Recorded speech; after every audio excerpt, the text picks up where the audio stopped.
types of financial instruments and the trading of these financial instruments in the financial market.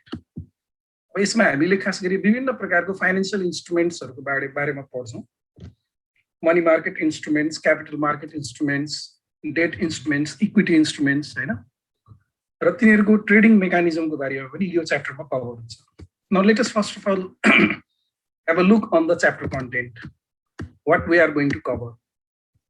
Okay, first of all we understand different types of money market instruments, and then we also understand the method of calculating yield on money market instrument.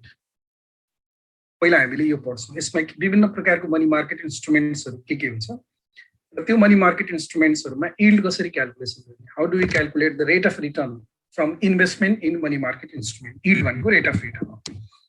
And similarly we explain different types of bond market instruments, equities, securities, and similarly most importantly we are going to understand how do we construct the stock market indicator, stock market index.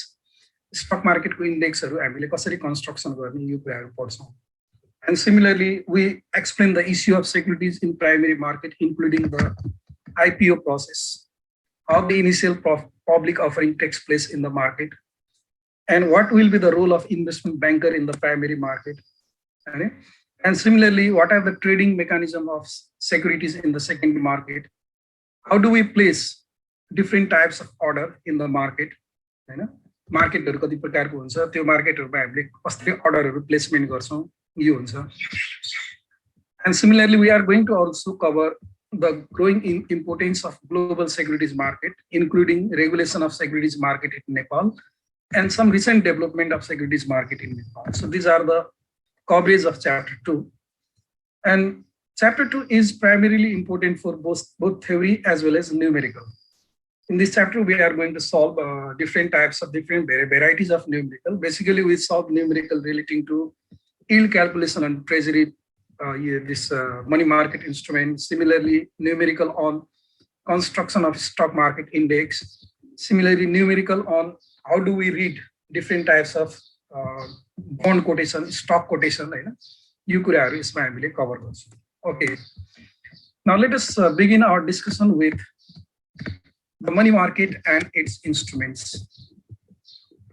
So on the basis of the maturity of securities that trade in the financial market, we can classify the financial market into two types.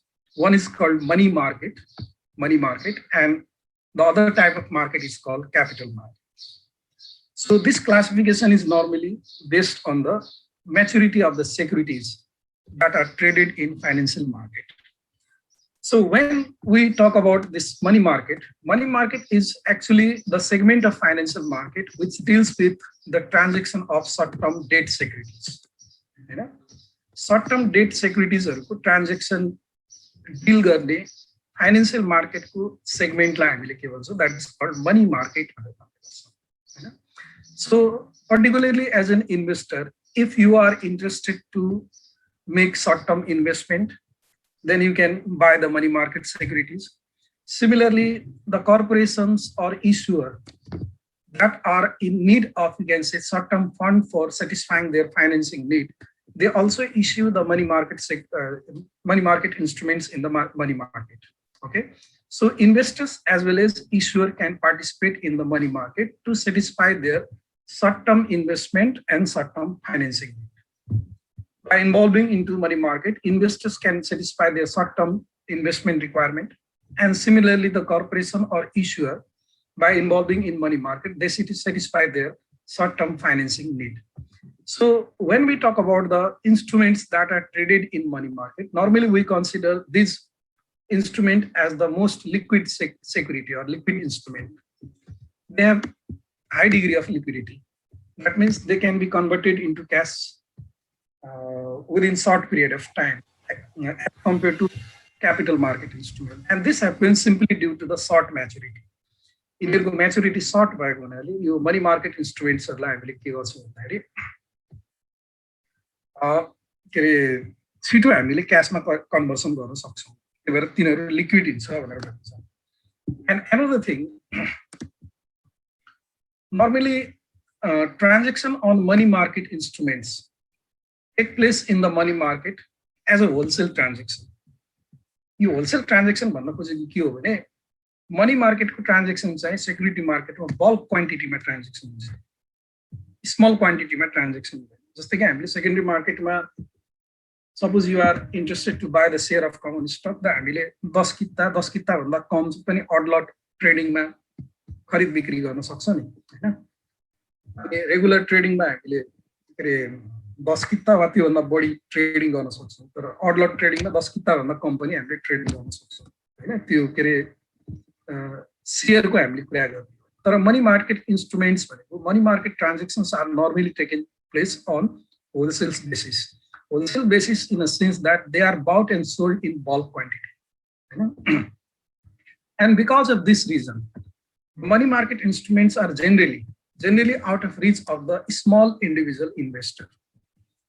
Small individual investors are money market instrument generally लगानी गर्दैन, किनकि bulk quantity में transaction हुने भएकोले they need larger sum of money to invest in money market instruments. That's why they are out of the reach of individual investors. Okay, and this type of transaction normally takes place between financial institutions and issuing company. The company issuing money market securities and the financial institution purchasing money market securities, they involve in transaction normally rather than companies and individual. Right? यो मतलब wholesale transaction भएको हुनाले bulk quantity मा purchase and sale हुने भएको हुनाले normally this type of transaction or transaction on money market instruments take place between financial instruments, institutions and issuing company. Okay. Okay. We do not have to understand that in a way that they are totally out of reach of the individual investor. Even individual investor also can access the money market instrument, but through the money market mutual funds. Okay, there are some mutual funds or investment company who purely invest in money market instruments. So if you are interested to make your short-term investment, and if you cannot have direct access to any money market instrument, then you can simply invest your money into money market mutual fund. Money market mutual fund भनेको त्यस्तो mutual fund हो जुन mutual फन्डले money market इन्स्ट्रुमेन्ट्सहरुमा investment गरेको हुन्छ, हैन। Money market के रे mutual फन्डहरुको आफ्नो आफ्नो अब्जेक्टिभबाट इस्टाब्लिश भएको हुन्छ, हैन। जस्तै NIC Asia dynamic debt fund भनेर इस्यु भएको थियो एकचोटि, हैन। NIC Asia dynamic debt fund भनेको त्यसले डेट इन्स्ट्रुमेन्टमा मात्र लगानी गर्छ, हैन। त्यस्तै गरी अस्ति उसको सिलेक्ट फन्ड इस्यु भएको थियो। सिलेक्ट फन्ड भनेको सेलेक्टेड 30 कम्पनीमा मात्रै त्यसले लगानी गर्छ, त्यस्तो टाइपको म्युचुअल फन्डहरु हुन्छ। त्यस्तै म्युचुअल फन्ड पनि मतलब मनी मार्केट इन्स्ट्रुमेन्टमा मात्रै इन्भेस्टमेन्ट गर्ने उद्देश्यले इस्टाब्लिश भएको हुन्छ। If such type of money market mutual fund exists in your financial market, then you can have access to the money market instrument through your investment in money market mutual funds. Okay, so money market mutual funds offer opportunity to small individual investor to have access on money market instruments. Normally, money market mutual fund pool the saving of small investor. हैन, साना लगानीकर्ताहरूले गरेको बचतलाई उले के गर्छ, पुल गर्छ, एउटा पुल collection के रे फर्मेसन गर्छ, हैन।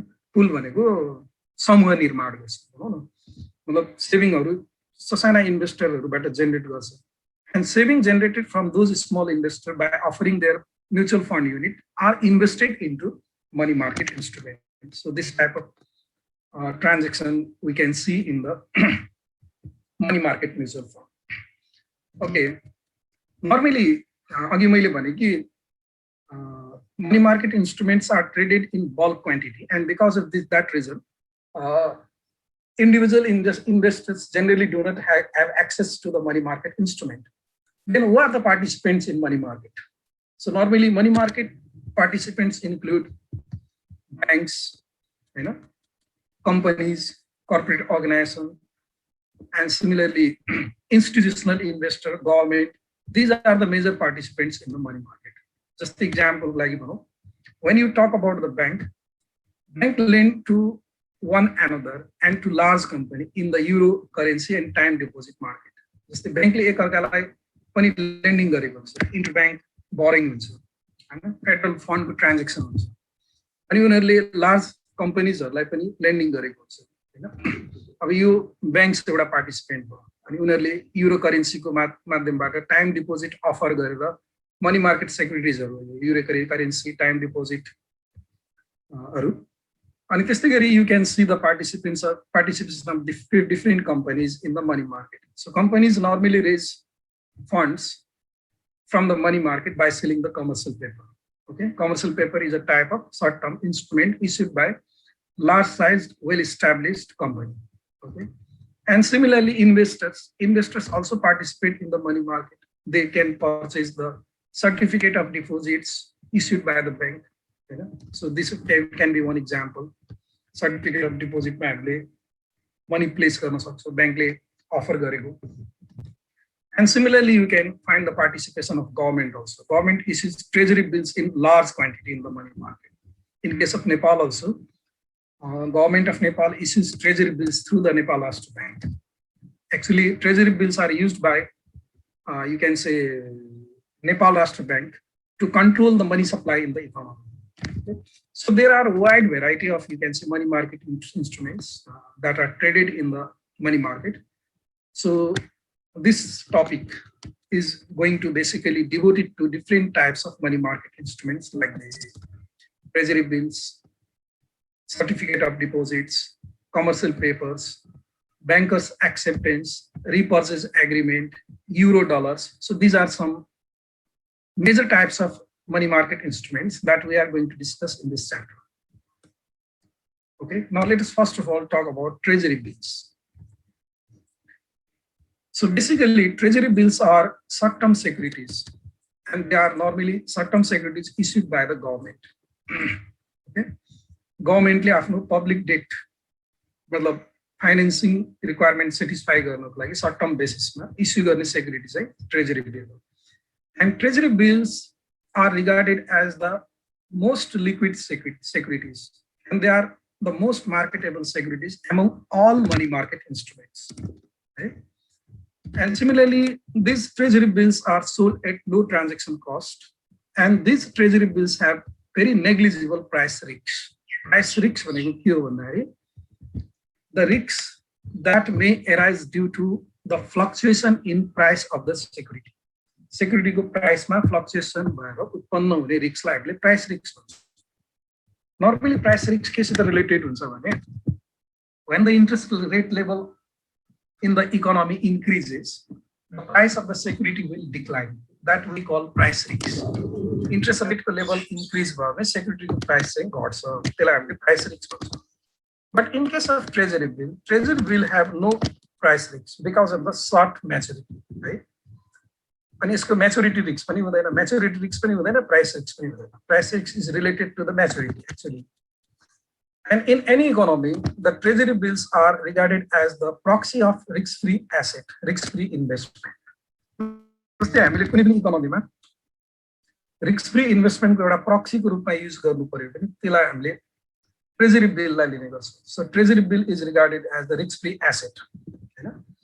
अब जस्तै कि नेपालको कन्टेक्स्टमा हेर्ने भने Nepal Rashtra Bank issues treasury bills on behalf of government of Nepal, and especially government of Nepal issues treasury bill to satisfy its short-term financing need, and the public debt department of Nepal Rashtra Bank basically involved in issuing the treasury bills.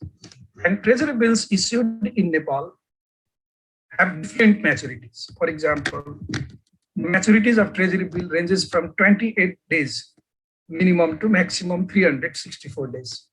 Okay? 8 days, 91 days, 180 days, 364 days. यो चारवटा variety maturity भएको treasury bills चाहिँ normally नेपालमा issue हुन्छ. Okay. Treasury bills are generally called discount securities. Securities are debt securities दुई टाइपको हुन्छ. Two types को debt securities हुन्छ. एउटा discount securities अर्को coupon securities. Discount securities do not offer the coupon rate of interest. rather they are sold on discount basis from their par value or face value. And coupon securities have stated rate of annual coupon interest rate. यस्तो difference हुन्छ कि discount security चाहिँ उनीहरूको par value वा face भ्यालुमा discount दिएर offer गर्छ भने कुपन सेक्युरिटिजमा डिस्काउन्ट हुँदैन, फेस भ्यालुमा सेल हुन्छ debt securities, coupon debt securities, तर त्यसको चाहिँ कुपन रेट हुन्छ. So treasury bills are discount securities, they are sold at a discount from their par value in the market. Okay, and treasury bills are quoted on the basis of yields rather than price. जस्तै treasury बिलको हामीले quotation हेर्ने, quotation भनेको price quotation. What is the trading price of the treasury bill in a particular date भनेर यदि हामीले हेर्नु पर्यो भने यो कोटेसन चाहिँ नेपाल राष्ट्र ब्याङ्कले इस्यु गर्छ. त्यो कोटेसनमा ट्रेजरी बिलको प्राइस चाहिँ प्राइस बेसिसमा दिएको हुँदैन, यो यील्ड बेसिसमा दिएको हुन्छ. जस्तै कि ट्रेजरी बिलको मानौ मार्क्स यील्ड भनेर 5% भनेर दियो भने के हुन्छ भन्दा त्यसको मिनिङ के हुन्छ भन्दाखेरि त्यो ट्रेजरी बिल चाहिँ त्यसको पार भ्यालुको 5% डिस्काउन्टमा सेल हुन्छ भनेर भनेको. त्यही भएर त्यो जहिले पनि ट्रेजरी बिलको प्राइस भनेको यील्ड बेसिसमा कोटेड हुन्छ, डाइरेक्ट प्राइस दिएको हुँदैन है. Okay, this quoted yields are both based on ask price and bid price. यहाँ प्राइस चाहिँ दुई प्रकारको हुन्छ, एउटा आस्क प्राइस हुन्छ, एउटा बिड प्राइस हुन्छ. जस्तै कि यदि हामीले ट्रेजरी बिल किन्नु पर्यो भने the price whatever we pay is called ask price. Okay, if we are interested to buy treasury bill, that the price that we pay is called ask price. And if you are selling the treasury bill, then the price you are going to receive is called bid price. जहिले पनि bid price भन्दा ask price बढी हुन्छ. बुझ्यो नि? अनि यो ask price र bid price को डिफरेन्सलाई हामीले bid ask spread भनेर भन्ने गर्छौँ. Okay? Difference between ask price and bid price is called bid ask spread, and this bid ask spread simply represent a profit to the dealer. जस्तै एउटा treasury बिलको डिलरसित हामीले treasury bill किन्नु पर्यो भने we have to pay ask price, and if we have to buy treasury bill we have to pay ask price. But if we have to sell the treasury bill to the dealer, then dealer gives us bid price.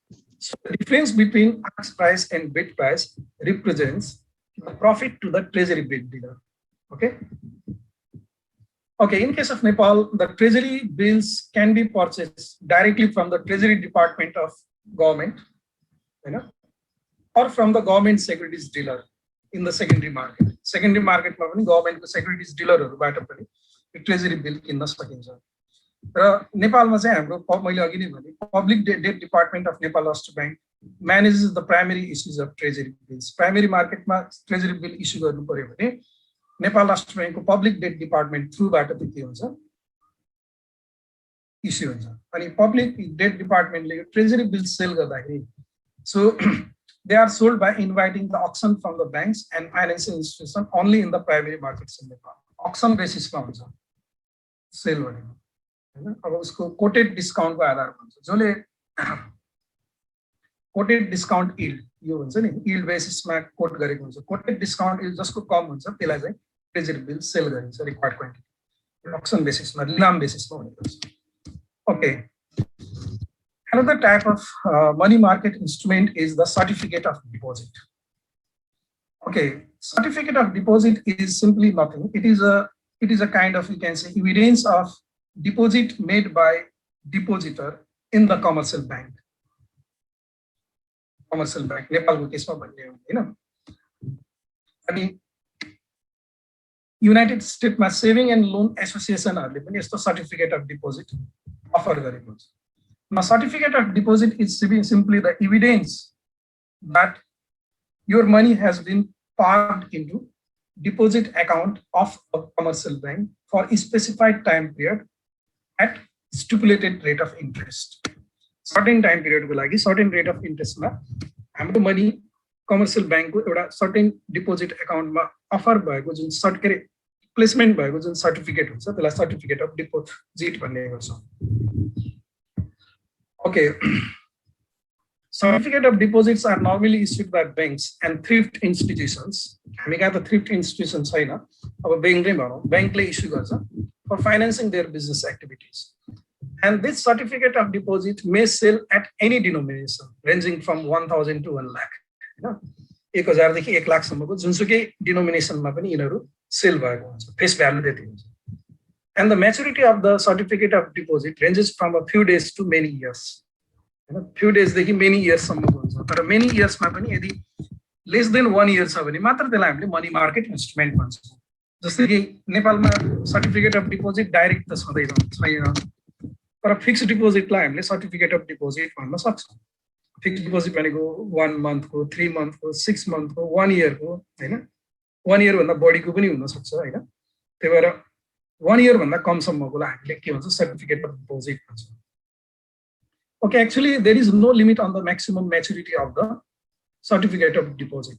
But when we look into the practices adopted by Federal Reserve System in United States, then it has specified that the maturity of the certificate of deposit should not be less than 7 days. 7 दिन भन्दा कम हुनु हुँदैन भनेर यो Federal Reserve System ले चाहिँ Federal Reserve Regulation भन्छ. Federal Reserve भनेको युनाइटेड स्टेटको सेन्ट्रल बैंक हो, है. Federal Reserve ले चाहिँ less than 7 days maturity भएको सर्टिफिकेट अफ डिपोजिट इस्यु गर्न पाइदैन भनेर भनेको छ. Okay, certificate of deposit can be non-negotiable as well as negotiable. Negotiable पनि हुन्छ, यो non-negotiable पनि हुन्छ. So in case of non-negotiable CD, the initial depositor must wait until the maturity date of the CD to get back the funds. भनेको उले fund आफूले deposit गरेको fund फिर्ता पाउनको लागि उ म्याच्युरिटी सम्म वेट गर्नुपर्छ. Before maturity, the depositor is not going to receive back any money. So to get back the funds deposited, the depositor has to wait until the maturity period. Okay, in case of non-negotiable CD. Now, in case of non-negotiable CD, if depositor wants to draw the money before the maturity date, then he or she has to pay early withdrawal penalty. Early withdrawal penalty तिरेर withdraw गर्न सक्छ. अब यसको opposite हामीले अर्को पाउँछौँ negotiable CD. So in case of negotiable CD, the depositor can sell the negotiable CD in the open market, secondary market मा sale गर्न सक्छ.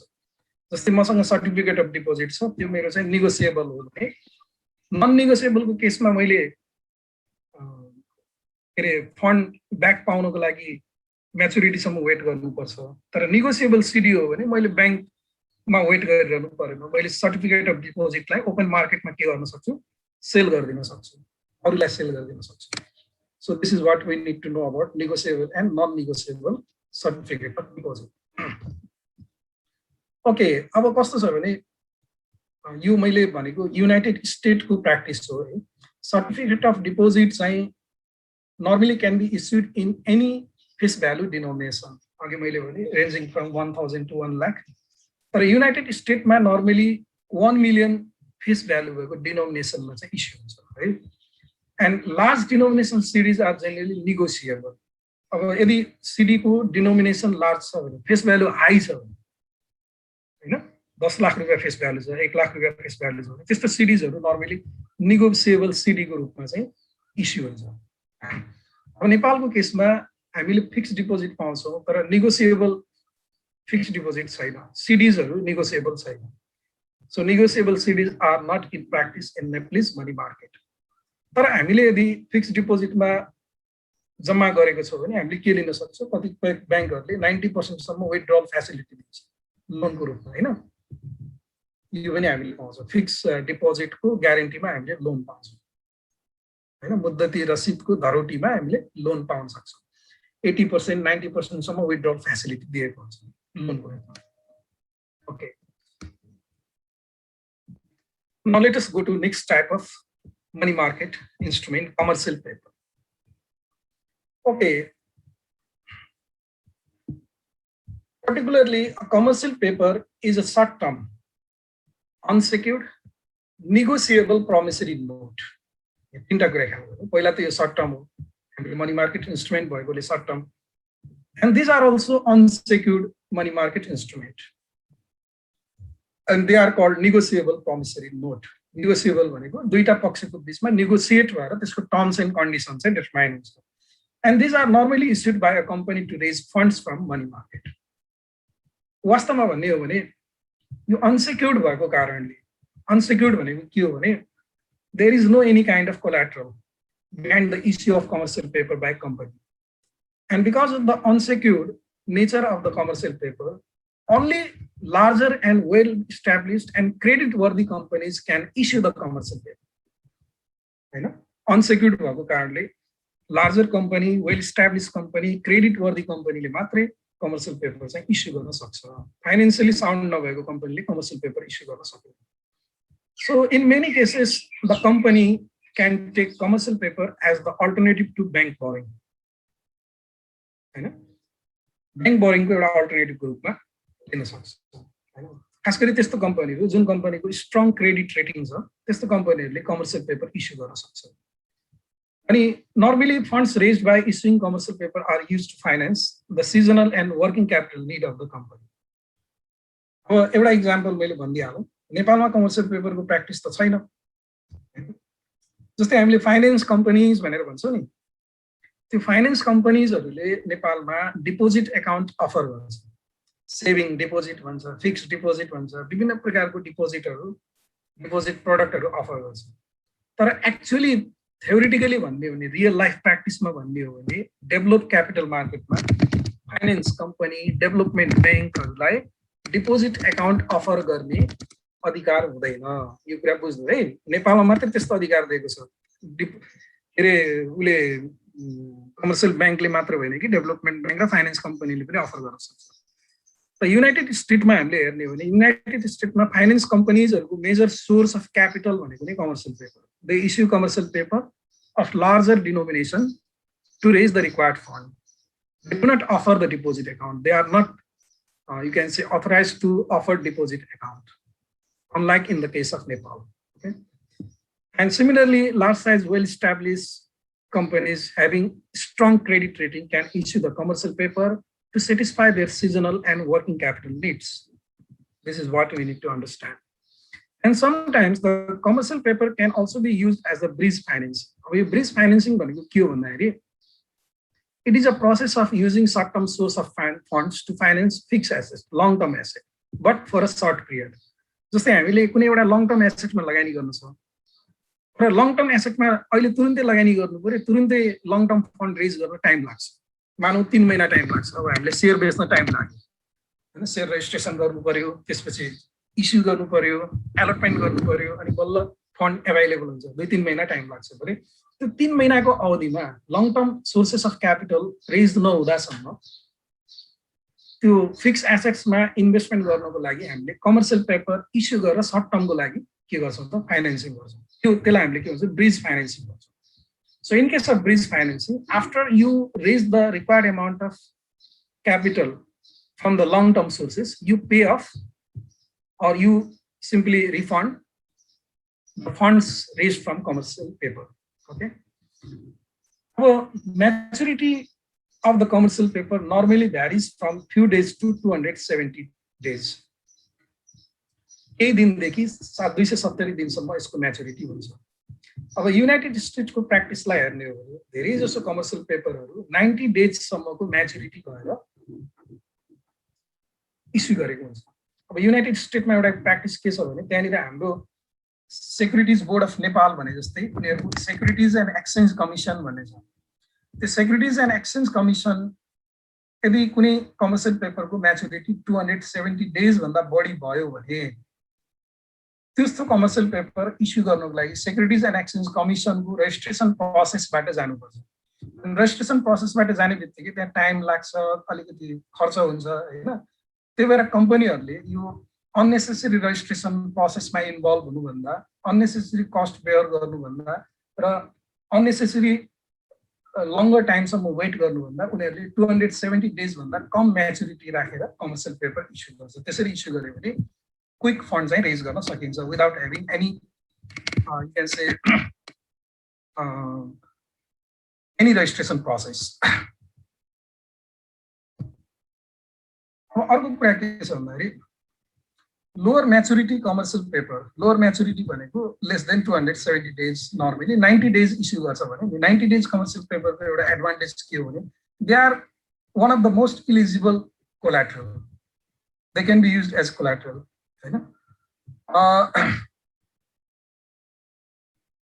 यसलाई कोलाटरलको रूपमा पनि युज गर्न सकिन्छ।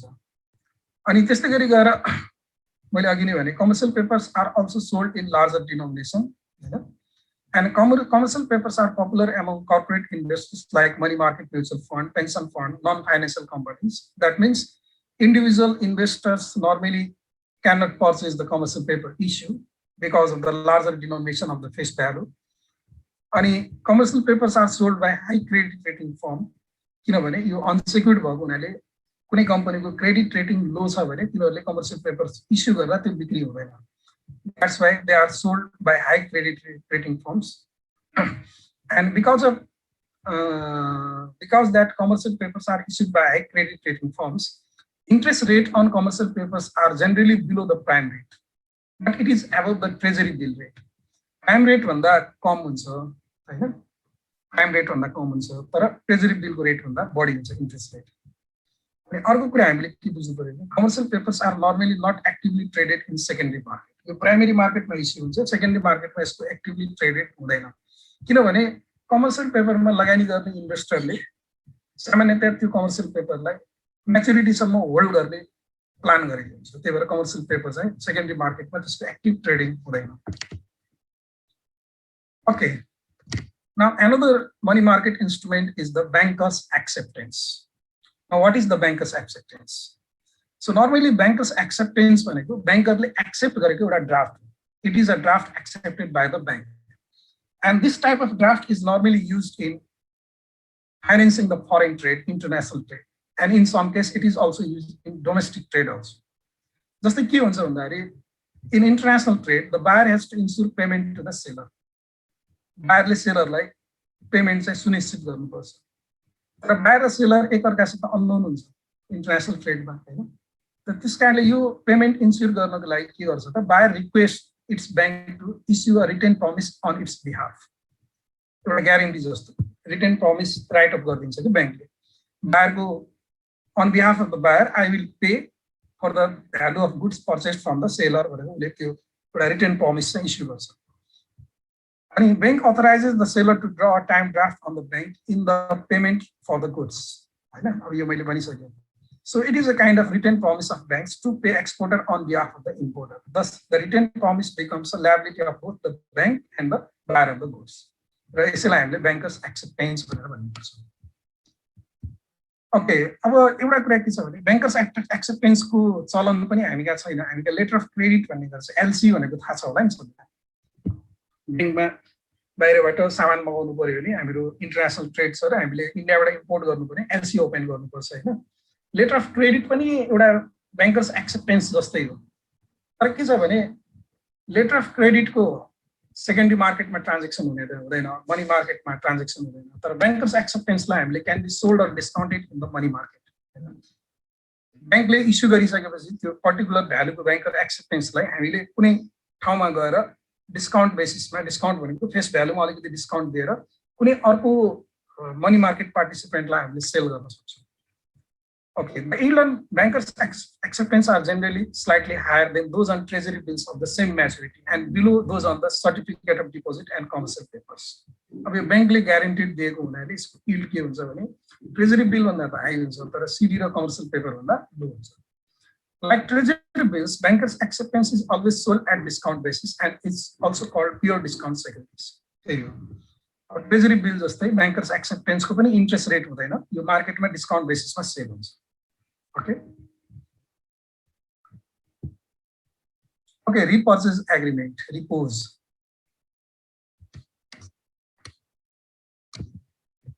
Repurchase agreement यसलाई हामीले सर्टकटमा repo पनि भन्छौँ, हैन? So it is the agreement under which a security is sold today combined with an agreement to repurchase the same security at higher price at a future date. यो कस्तो agreement भने this kind of agreement takes place between two parties.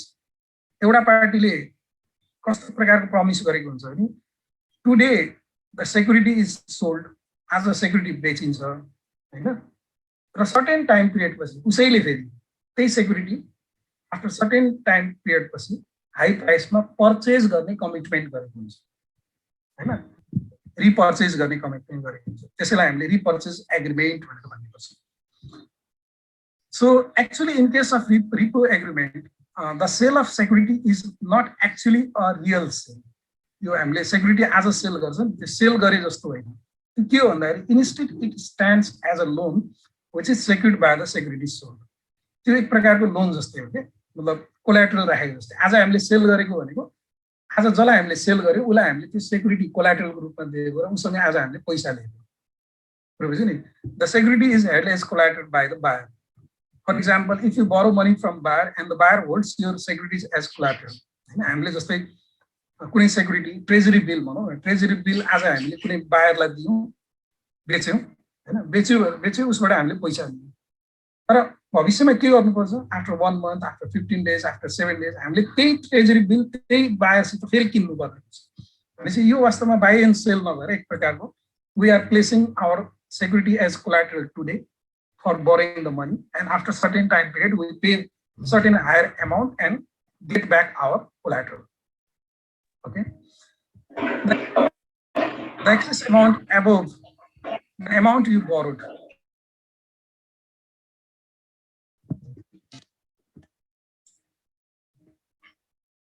अब repurchase agreement अन्तर्गत हामीले आज security sale गर्छौं र त्यो security भविष्यमा repurchase गर्छौं. At the time of repurchase we have to pay higher amount. The excess amount we pay represent the interest income to the buyer. र यो इन्ट्रेस्ट इन्कमलाई वास्तवमा रिपो रेट भनेर भनिन्छ. रिपो रेट है ख्याल गर्नुपर्छ. रिपर्चेज एग्रीमेन्टमा जुन रेट अफ रिटर्न चाहिँ उले के रे सेक्युरिटीको बायरले रियलाइज गर्छ त्यसलाई हामीले रिपो रेट भनेर भनिन्छ.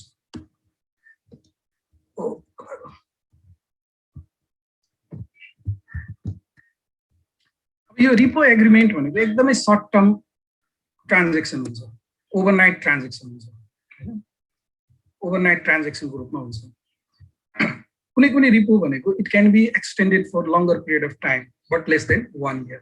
1 वर्षभन्दा कम समयको लागि तर अलिकति लामो समयको पनि हुन्छ. अनि risks of repo agreement varies with the maturity. That means longer the maturity period of repurchase agreement, higher will be the risks. And accordingly, the interest rate or repo rate varies according to the maturity of the repo. Repurchase agreement to maturity अनुसार repo rate चाहिँ फरक हुन्छ.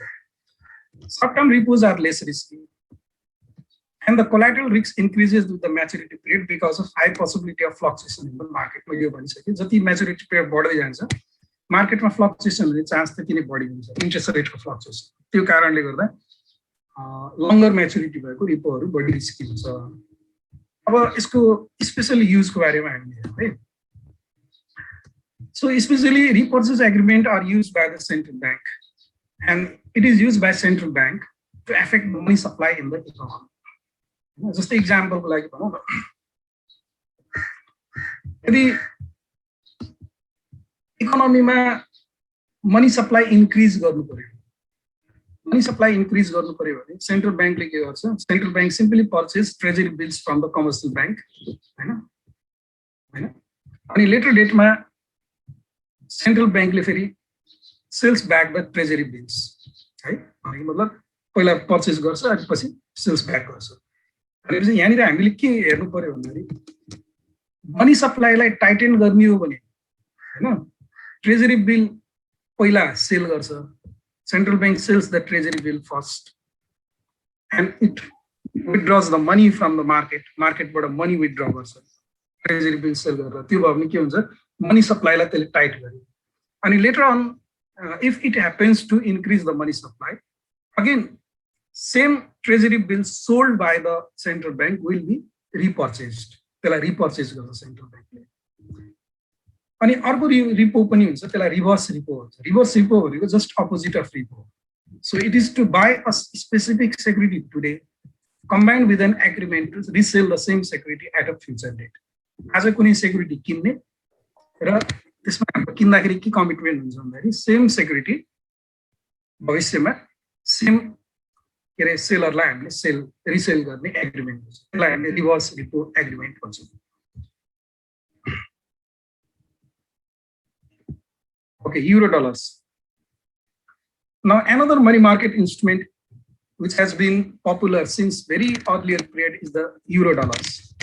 Actually, euro dollars are not same thing as the euro currency. And European Union le use गरेको currency is euro currency. Euro currency like euro dollar भन्ने फेरि यो confusion नहोला। यो euro dollar भनेको के भन्दाखेरि it is a dollar denominated bank deposit.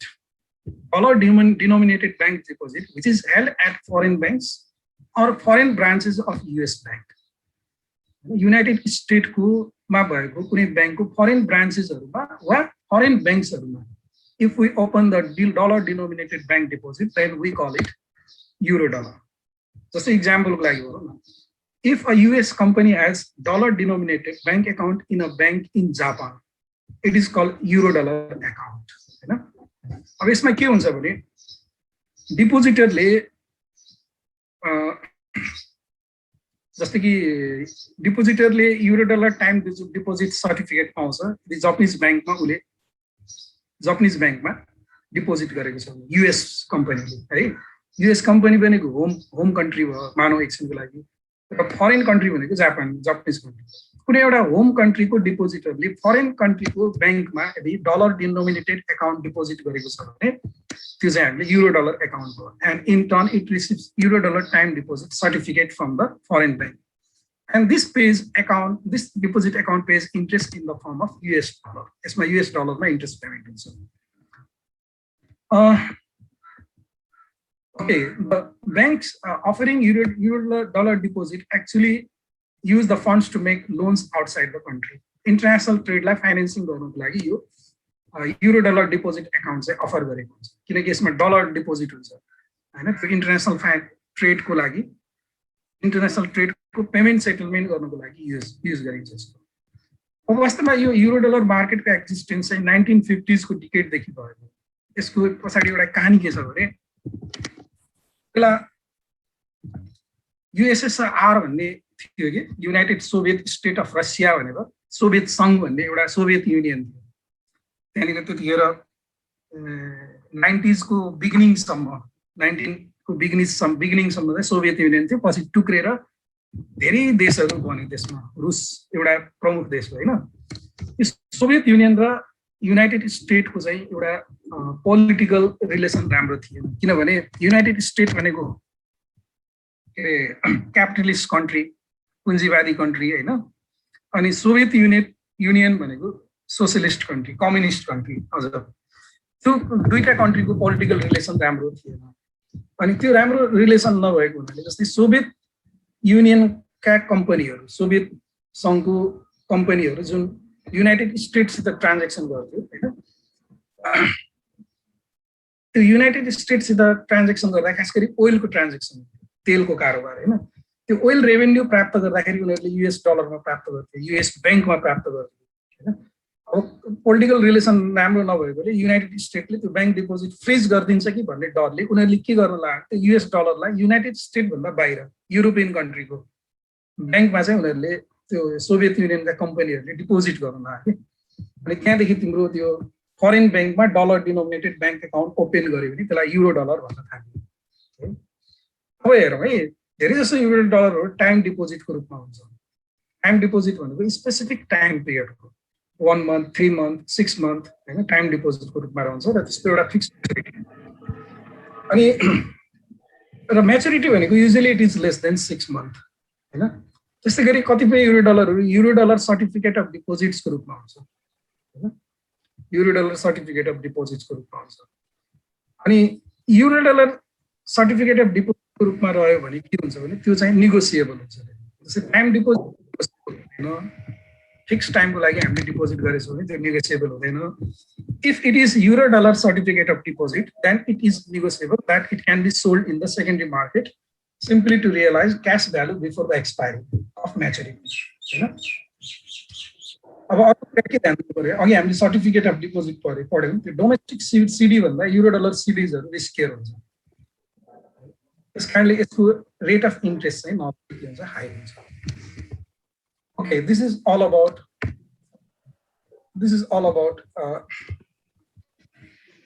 money market instruments. Now let us look into some numerical part of this chapter. As a कति time छ एज अ क्लास कन्टिन्यू गर्ने कि आजलाई यति 10 मिनेट 9 मिनेट छ 9 मिनेटको सट्टामा 5 14 15 मिनेट जति भयो भने न्यूमेरिकल पनि गर्न भ्याइन्थ्यो अलिकति है okay yields on money market instrument. So yields on money market instrument means normally how do we calculate several types of rate of return on the money market instrument. Money market instrument ma विभिन्न प्रकारको rate of return हामीले कसरी calculation गर्ने okay त्यो भन्दा पहिला हामीले एउटा के फन्डामेन्टल कुराहरु बुझ्नु पर्यो. The rate of return on money market securities varies from one to another depending on the level of risks. जस्तै हामीले विभिन्न मनी मार्केट सेक्युरिटीजहरु पढ्यौं treasury bill certificate of deposit commercial paper हैन यिनीहरुको यील्ड एउटै हुँदैन यिनीहरुको रिस्क लेभल फरक फरक हुने भएको हुनाले यील्ड पनि फरक फरक हुन्छ.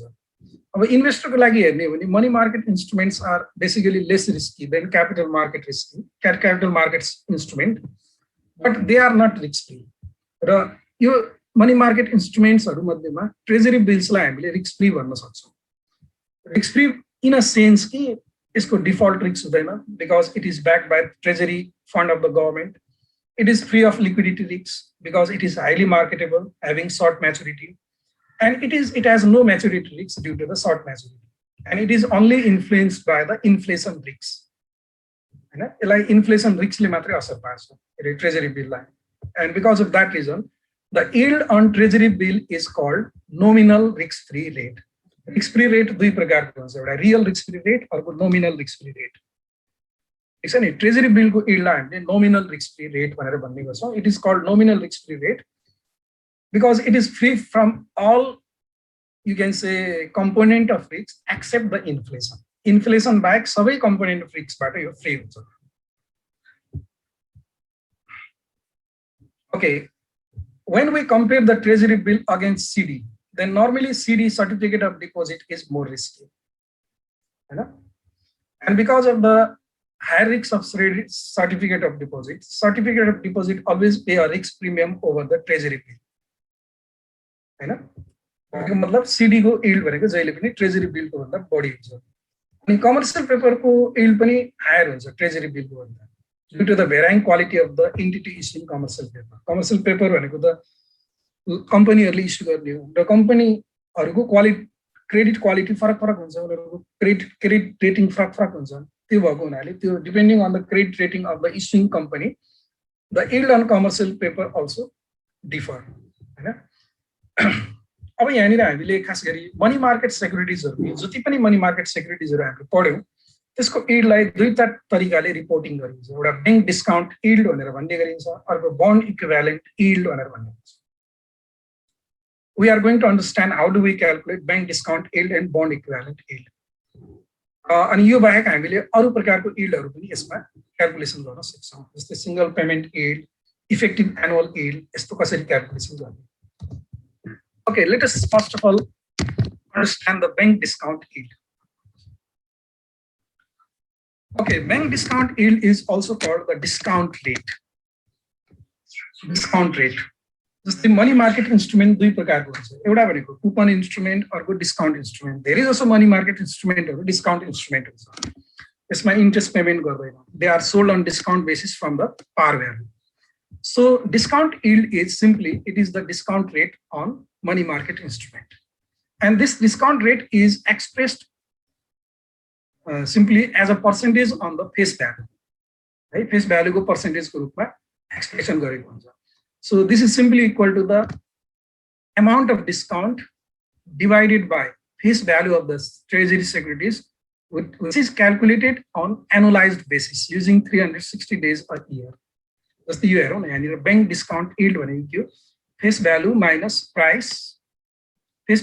Price represent the discount. यो भनेको डिस्काउन्ट हो divided by face value.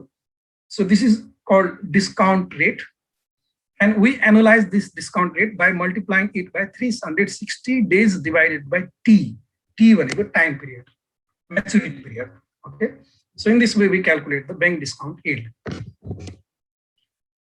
Just to give our treasury bill को bank discount yield 5.2% छ भनेको मतलब त्यो के बुझिन्छ भन्दाखेरि त्यो treasury bill 5.2% annualized discount मा सेल भइरहेको छ भन्ने बुझिन्छ.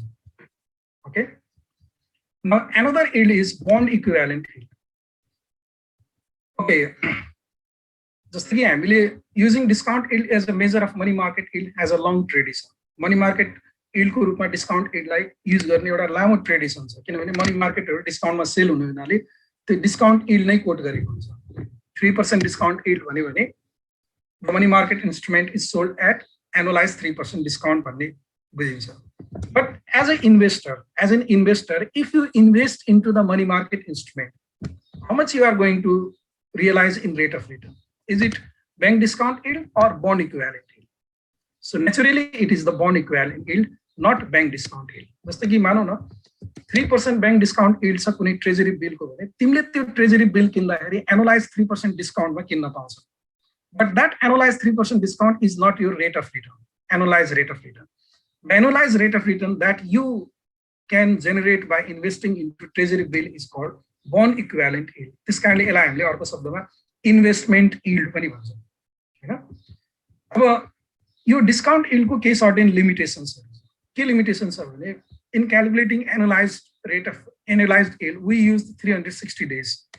तर वर्षमा त 365 दिन हुन्छ. त्यही भएर यसले accurate rate of return दिदैन एउटा कुरा. अनि next limitation के हो भने it expresses the discount as a percentage of face value rather than the price. यसले discount लाई face value को percentage को रूपमा expression गर्छ price भन्दा. त्यही भएर हामीले a better alternative to discount is the bond equivalent yield. It is also called investment yield or investment rate. And this measure of, you can say, yield expresses discount as a fraction of price and annualized based on 365 days. अब यसरी हामीले यो formula हेर्ने भने bond equivalent yield को formula यो माथिको numerator same छ, फेस भ्यालु माइनस प्राइस यहाँ पनि छ, यसमा पनि फेस भ्यालु माइनस प्राइस छ. डिनोमिनेटर फरक छ, यहाँ फेस भ्यालु छ, यहाँ के छ प्राइस छ. जस्तै as an investor to purchase any security we are going to pay the price. So our rate of return should be calculated as a percentage on the price we paid, not on the face value. हैन हाम्रो rate of return भनेको हामीले payment गरेको प्राइसमा payment गरी calculate गर्नुपर्छ, face भ्यालुमा होइन. त्यही भएर यो बन्ड इक्विभ्यालेन्ट यील्डलाई इन्भेस्टमेन्ट यील्ड भनेको कारण के हो, त्यो लगानीको प्रतिफल भन्छ. Face value minus price divided by price. This denominator is difference and another difference is 365 instead of 360. So we use 365 days to analyze the bond equivalent yield. Okay, in this way we calculate bond equivalent yield. Okay, just एउटा example हेरौँ न.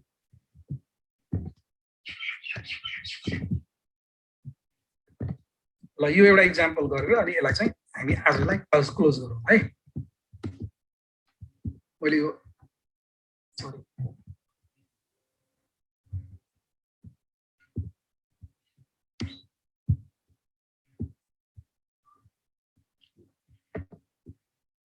एउटा word file खोलौँ.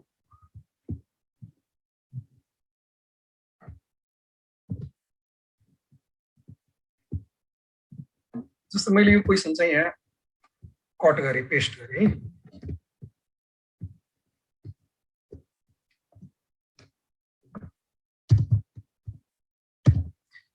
देखिन्छ हैन. What would be quoted rate of a treasury bill with 28 days to maturity? अब हामीलाई यहाँनिर days to maturity दिएको छ. Days to maturity we denote it by T. It is 28 days. Face value of rupees 10,000. This value यसको चाहिँ हामीलाई rupees 10,000 दिएको छ. Selling for rupees 9,850. Selling price लाई हामीले P भनौँ. सो कति रहेछ रुपिस 9,850 दिएको छ. Okay what will be its bond equivalent yield? हामीलाई यहाँनिर दुईटा कुरा छ. What would be the quoted rate on bank discount basis भनेको छ. यो भनेको bank discount yield calculation गर्नु भने हो. And what will be the bond equivalent yield? दुईटा yield calculation. अब हामीले यो क्याल्कुलेट गर्दा simply bond equivalent bank discount yield calculation. Bank discount yield. BDY.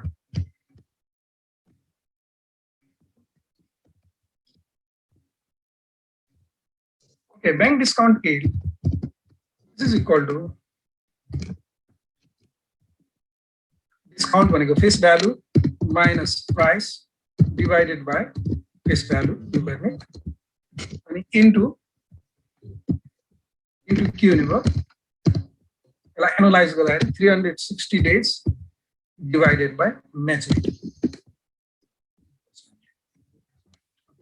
अब यो रिलेसनमा we can simply write our value. This value is rupees 10,000 minus price is rupees 9,850 divided by face value 10,000 and similarly into 360 days divided by its maturity is 28 days. Now we can calculate. Like calculator ma solve garau यो आउँछ.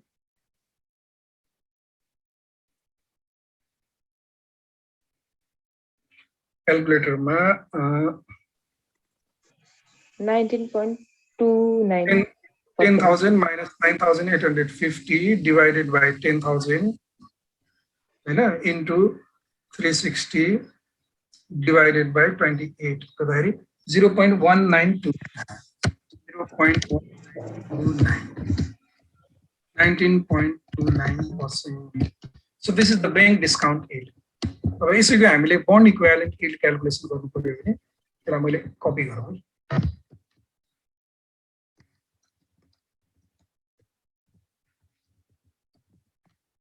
Bond equivalent yield. यसलाई हामीले investment rate पनि भन्छौँ, investment yield पनि भन्छौँ. Bond equivalent yield. EY software.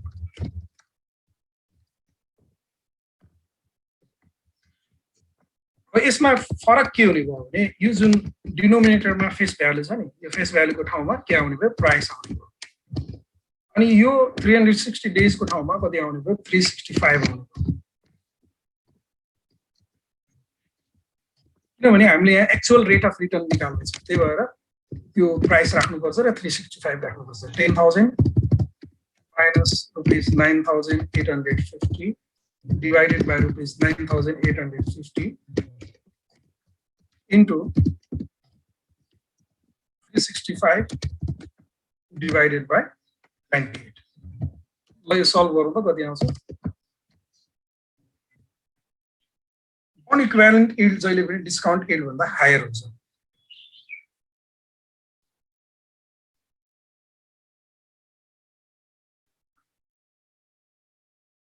कति आयो 0.19985 58 के 85 हो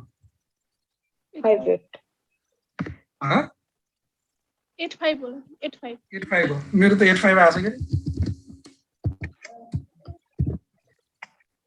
अब यसको मिनिङ के हुन्छ भने जस्तै यो यसले सेन्स दिन्छ कि इन्भेस्टरलाई यदि हामीले यो ट्रेजरी बिल आज 9,850 मा किन्यौं र 28 दिनपछि हामीले 10,000 रिसिभ गर्छौं भने त्यो केसमा हाम्रो एनुअल रेट अफ रिटर्न चाहिँ 5% हुन्छ भने this is the investment return is 19.85%.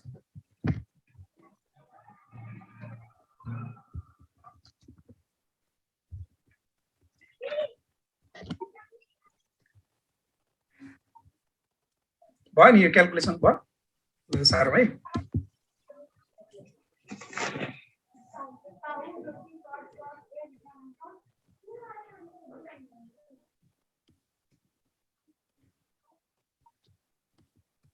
एउटा दुईटा क्याल्कुलेसन यो चाहिँ मैले ट्राई गरे पनि हुन्छ single payment yield some kind of money market instrument, for example, certificate of it pay interest only on at a maturity. It pay money market instrument, certificate of deposit भनेको discount security होइन, त्यसले interest चाहिँ म्याच्युरिटीमा मात्र दिन्छ। जस्तै हामीले 3 महिनाको लागि सिडी मा डिपोजिट गर्यो भने 3 महिनापछि एकैचोटि इन्ट्रेस्ट पाउँछ। अब त्यस्तो प्रकारको यील्डलाई हामीले के भन्छौँ भन्दाखेरि yield on such security is called single payment yield. We pay the face value at the beginning, सुरुमा हामीले फेस भ्यालु डिपोजिट गर्छौँ, and we receive back face value plus interest at quoted nominal rate at the maturity. And quoted nominal rate is the annual rate of interest that is quoted based on the 360 days a year. You calculate it. 360 days ma you quoted gareko huncha. त्यही भएर अब यो हामीले single payment yield भन्छौँ कि यसलाई। Single payment yield भनेको जस्तै कि मानौ एकछिनको लागि हामीले 5% इन्ट्रेस्टमा एक महिनाको 5% नभनौँ ल 12% इन्ट्रेस्टमा एक महिनाको लागि डिपोजिट गरौँ 1000 रुपैयाँ हो। एक महिनापछि हामीले 1000 रुपैयाँ पनि पाउँछौँ प्लस 12% इन्ट्रेस्ट, तर एक महिनाको पाउँछौँ। 360 दिनको एक वर्ष हुन्छ भने 30 दिनको एक महिनाको पाउँछौँ हैन। त्यस्तो प्रकारको उलाई चाहिँ हामीले यो जुन 12% इन्ट्रेस्ट छ नि that we realize at the end of year, that is called the single payment yield. अब यो सिंगल पेमेन्ट यील्डलाई हामीले के गर्नुपर्छ भन्दाखेरि बन्ड इक्विभ्यालेन्ट यील्डमा कन्भर्ट गर्नुपर्छ। बन्ड इक्विभ्यालेन्ट यील्डमा कन्भर्ट गर्दा single payment yield multiplied by 365 divided by 360 भन्ने। जस्तै कि इक्जाम्पलको लागि यसैमा हेरौँ न, यही केसमा यदि सिंगल पेमेन्ट यील्ड निकाल्नु पर्यो, सिंगल पेमेन्ट यील्ड निकाल्नु पर्यो यो केसमा एसपीवाई। अब त्यो फर्मुलालाई अलिकति हामीले हाम्रो के छ भने फर्मुला के छ अरे bond equivalent yield equal to single payment yield. यो फर्मुला हेर है, single payment yield multiplied by 360 divided by 365 divided by 360 छ। यो single payment yield multiplied by 365 divided by 360 हो। यसलाई मैले इक्वेसनमा लेखेँ।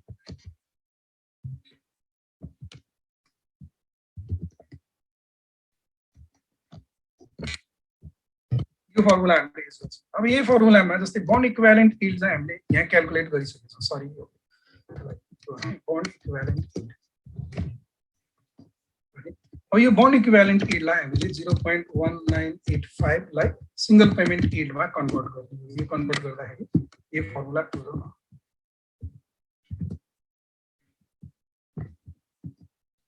के हुन्छ त सिंगल पेमेन्ट यील्ड बराबर single payment yield equal to हैन 0.1985 into 360 हो डिवाइडेड बाइ के भनेको डिवाइडेड बाइ 365। यसैलाई इक्वेसनमा लेख्दियौ।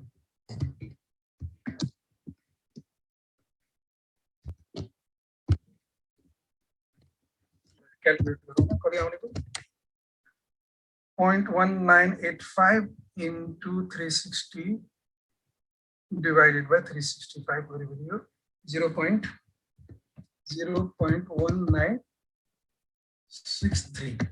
यो भन्न खोजेको के हो भने यदि यो ट्रेजरी बिलले हामीलाई 28 दिनको अन्तमा यदि एकैचोटि इन्ट्रेस्ट दिएको भए यसको सिंगल पेमेन्ट यील्ड चाहिँ कति हुन्थ्यो भने 19.63% हुन्थ्यो भन्ने। अब खाली बन्ड इक्विभ्यालेन्ट यील्ड र सिंगल पेमेन्ट यील्डमा के फरक छ भने बन्ड इक्विभ्यालेन्ट यील्ड भनेको 365 डेजको कन्भेन्सनमा क्याल्कुलेट गरिन्छ। सिंगल पेमेन्ट यील्ड भनेको 360 डेजको कन्भेन्सनमा युज क्याल्कुलेट गरिन्छ। त्यही भएर यो सिंगल पेमेन्ट यील्डलाई बन्ड इक्विभ्यालेन्ट यील्डमा कन्भर्ट गर्दा यो डेजलाई मात्रै एडजस्ट गर्छ हामीले 365 र 360 लाई मात्रै। यो एउटा यील्ड हो। Okay you can write this है।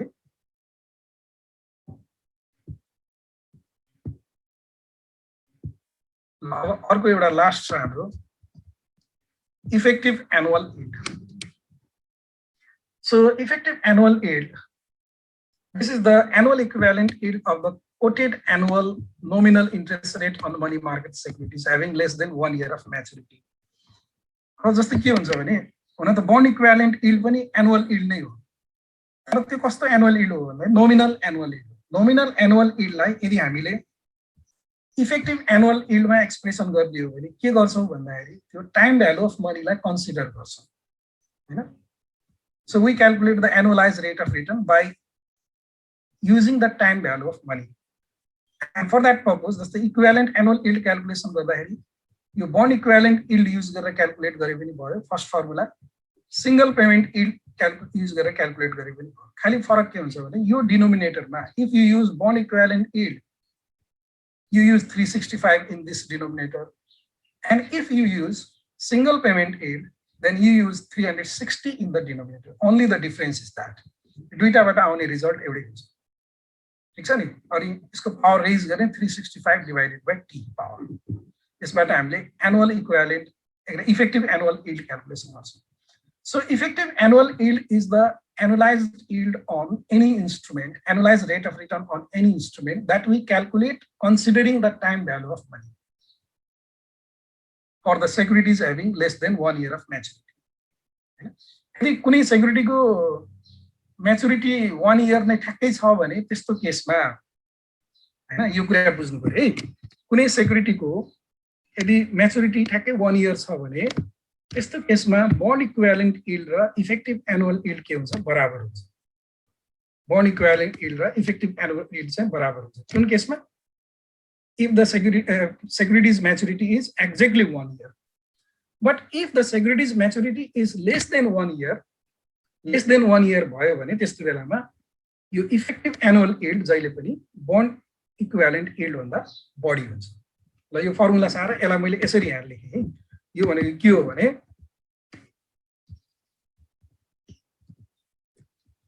if the money market security has exactly 1 year of maturity यो केसमा के हुने भयो भन्दाखेरि bond equivalent yield is equal to effective annual yield यो बराबर हुन्छ effective annual yield र bond equivalent yield बराबर हुन्छ तर if the money market security has maturity of less than 1 year 1 year भन्दा लेस भयो भने त्यस्तो केसमा equivalent effective annual yield this is always greater than bond equivalent yield भन्दा बढी हुन्छ किन कारण किन भन्दा कम्पाउन्डिङ इफेक्टको कारणले लेस देन 1 year म्याच्युरिटी भयो भन्दा वर्षमा एक पटक भन्दा बढी कम्पाउन्डिङ हुन्छ इन्ट्रेस्ट त्यही भएर इफेक्टिभ एनुअल यील्ड चाहिँ बढी हुन्छ यो दुईटा कन्डिसन तिमीले ख्याल गर्नुपर्छ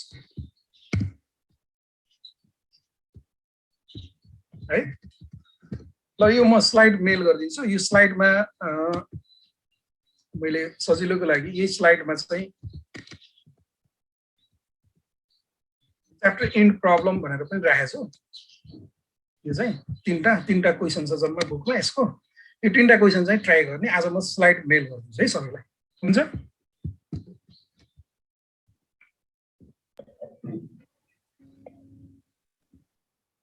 ल आजलाई यति गरौँ है